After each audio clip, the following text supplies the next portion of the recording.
Salut à tous, ici Michael, j'espère que vous allez bien. On se retrouve aujourd'hui pour la suite de la formation consacrée au logiciel Blender. Aujourd'hui, on va avoir une notion qui est vraiment très importante. C'est plutôt, on va dire, une technique de modélisation qu'on doit connaître pour pouvoir appliquer correctement certaines informations à nos objets. Donc je reviendrai par la suite. Notamment la dernière fois, on avait vu par exemple les bevels. Les bevels qui permettent d'adoucir, je rappelle, un angle d'un objet par exemple. Si vous commencez à travailler sur les dimensions d'un objet en faisant un rescale avec la touche S, vous allez certainement être heurté à ce problème-là, c'est-à-dire un bevel qui n'est pas du tout proportionnel et qui ne possède pas, par exemple, la même largeur avec la même hauteur.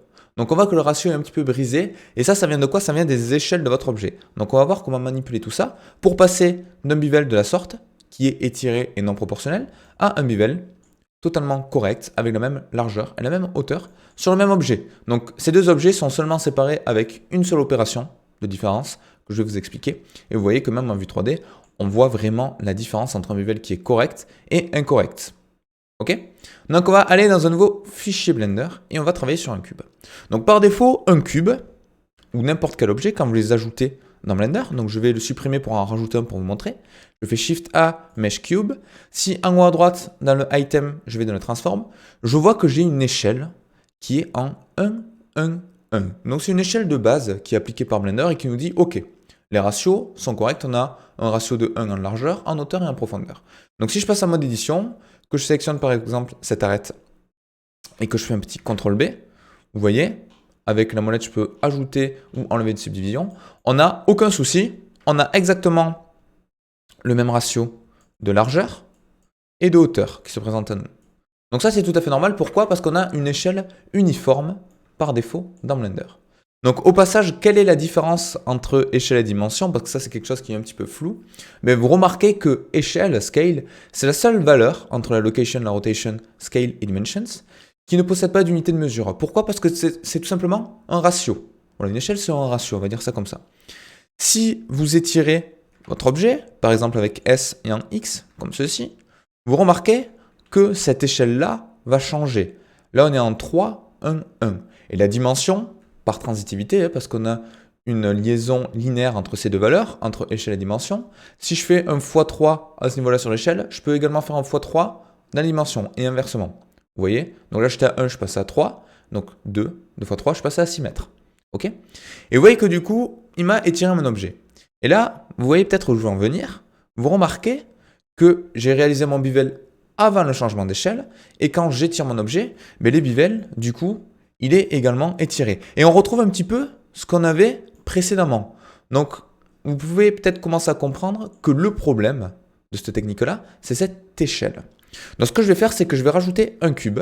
Voilà. Je vais l'étirer, pareil, avec S, de telle manière. Et je vais le dupliquer avec Shift D. Donc, Shift D permet de dupliquer un objet. On le verra certainement par la suite. Ok? Donc là, on voit que sur mes deux objets, si je les sélectionne, j'ai bien une échelle de 4, 1, 1. Et là, également de 4, 1, 1. Je vais sélectionner celui d'en bas et je vais vouloir appliquer l'échelle. Alors, comment je vais appliquer une échelle? Qu'est-ce que ça veut dire appliquer une échelle? Appliquer une échelle, ça va indiquer à Blender que je veux revenir sur un ratio en 1, 1, 1. On peut se dire, c'est pas compliqué, je clique sur X, j'appuie sur 1, je fais Entrée. Mais là, du coup, il va me redimensionner l'objet. Donc, c'est pas ça qu'on veut. Nous, on veut vraiment appliquer cette valeur-là. Donc, comment je fais? Je sélectionne mon objet, je fais CTRL A.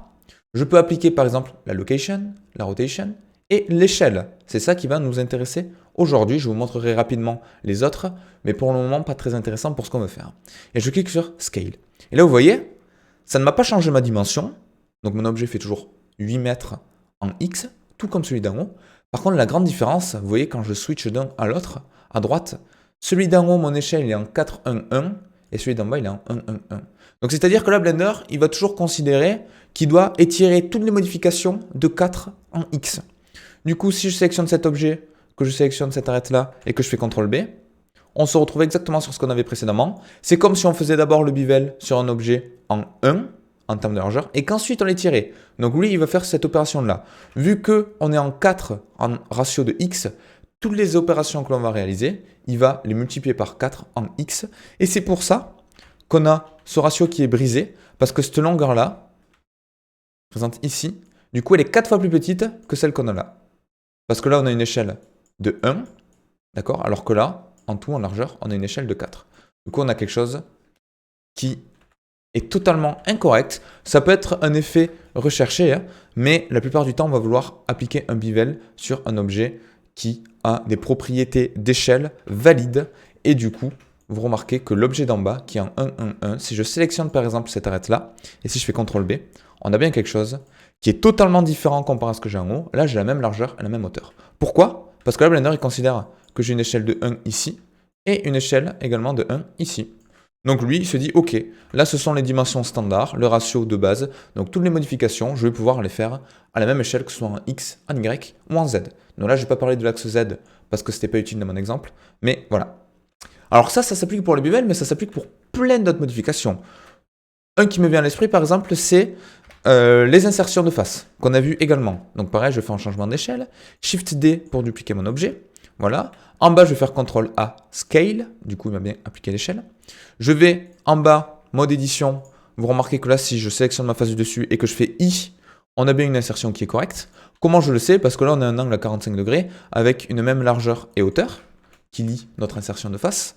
Alors que là, si je vais en haut, qu'est-ce qui va se passer à votre avis si je fais I? Eh bien, on va pas du tout avoir le même ratio. Pareil, il va multiplier par 4, ou du moins, oui, voilà, on est bien encore par 4, en fonction du X par rapport au Y. Là, si je fais I et que je réduis, vous voyez, on obtient quelque chose qui n'est pas du tout correct.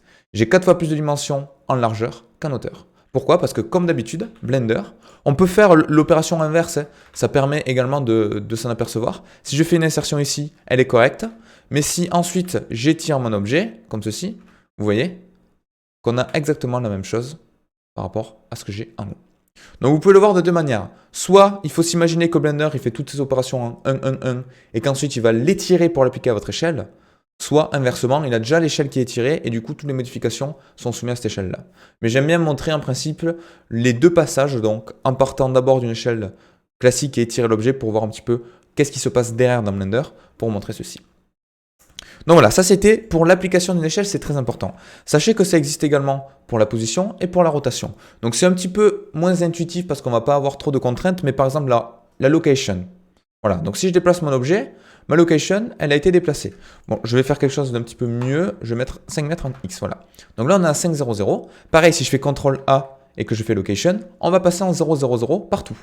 Du coup, ça va avoir une petite incidence, c'est que maintenant mon objet, par exemple, son centre de gravité va être présent ici. Donc il y a moyen de le changer, donc ça je pense qu'on aura une vidéo consacrée à ça, mais si je rechange mon centre de gravité, ça me rechange ma location. Donc ça c'est intéressant. Pareil pour l'échelle. Donc si je fais RX, vous voyez, là je suis à moins 35, je peux très bien indiquer à Blender, mais en fait, ça c'est pas un cube sur lequel j'ai appliqué une rotation, mais c'est mon objet de base sur lequel je veux travailler. Donc plutôt que dire à Blender, ok, tu prends ton cube et tu fais du moins 35 en X comme on a présent en haut à droite, je peux très bien faire CTRL A, et appliquer une rotation. Et là, je suis en 0, 0, 0. Et du coup, mon objet, il est considéré maintenant comme une rotation classique de base qu'on a appliquée à Blender et sur laquelle on peut travailler. Donc voilà, c'est une notion qui est un petit peu abstraite et qui est, je vous l'avoue, assez difficile à expliquer. Notamment la location, la rotation, mais ce n'est pas très important pour le moment, même si vous n'avez pas tout compris. L'important, c'est vraiment de comprendre la différence entre scale et dimension. Dimension, c'est vraiment une valeur numérique, la taille de votre objet. L'échelle, c'est un ratio qui lie les trois vecteurs, enfin du moins les trois dimensions x, y, z, et que vous pouvez appliquer avec CTRL A. Donc CTRL A, vous avez vraiment Apply Location, Rotation, Scale ou même All Transform si vous le souhaitez. Mais vraiment, l'échelle, c'est important de l'appliquer, on va dire 95% du temps, pour pouvoir ensuite faire des modifications sur votre objet et dire à Blender, ok, les dimensions que tu as là, elles sont correctes, mais l'échelle, je souhaiterais que tu me la convertisses, en gros, en 1, 1, 1, comme un objet de base qu'on aurait pu rajouter. Parce qu'à chaque fois qu'on rajoute un objet, quelle que soit sa forme, par exemple un cylindre, et bien vous voyez, on est également en 1, 1, 1. Si je fais une rotation, la rotation qui va changer, je peux l'appliquer. Mais tous les objets qu'on applique, même le monkey, qui peut avoir une forme un petit peu particulière, c'est du 1, 1, 1. Donc voilà, c'est l'échelle de base et qu'il faut souvent appliquer. J'espère que vous aurez appris des choses. N'hésitez pas à poser des questions si vous en avez sur le Discord qui sera présent dans la description comme d'habitude. Et je vous dis à la prochaine. Je vous souhaite à tous de très bonnes fêtes de fin d'année.